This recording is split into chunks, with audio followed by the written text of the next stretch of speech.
ஒரு இளைஞனுக்கு தன் வாழ்க்கையில் மிகப்பெரிய எதிரி யார் என்று தெரியவில்லை. அவன் நினைத்தான், என்னை தோற்கடிப்பது என் சூழ்நிலைதான் என்று. ஆனால் உண்மை அதல்ல. ஒரு நாள் அவன் வாழ்க்கையே திரும்பிப் பார்த்தான். அவனின் ஒவ்வொரு இழப்புக்கும், ஒவ்வொரு உடைந்த உறவுக்கும், ஒவ்வொரு தவறான முடிவுக்கும் ஒரே காரணம் இருந்தது: கோபம். கோபம் வந்தபோது அவன் நினைத்து பேசவில்லை, வார்த்தைகள் விஷமாக மாறின. கோபம் வந்தபோது அவன் யோசிக்கவில்லை, முடிவுகள் அழிவாக மாறின. ஒரு நிமிட கோபம் பல வருடங்களாக கட்டிய வாழ்க்கையை நொடியில் சிதைத்தது. மனிதனுக்கு கோபம் வருவது இயல்பு. ஆனால் அதை கட்டுப்படுத்த தெரியாதவன் தன் எதிரியை தானே உருவாக்குகிறான்.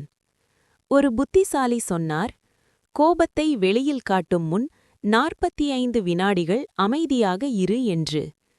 அந்த 45 வினாடிகளில் மனம் அமைதியாகும், மூளை தெளிவாகும், தவறான முடிவு தடுக்கப்படும். கோபம் என்பது உன்னை வலிமையானவனாக்காது. அதை அடக்கும் அமைதிதான் உன்னை உயர்த்தும்.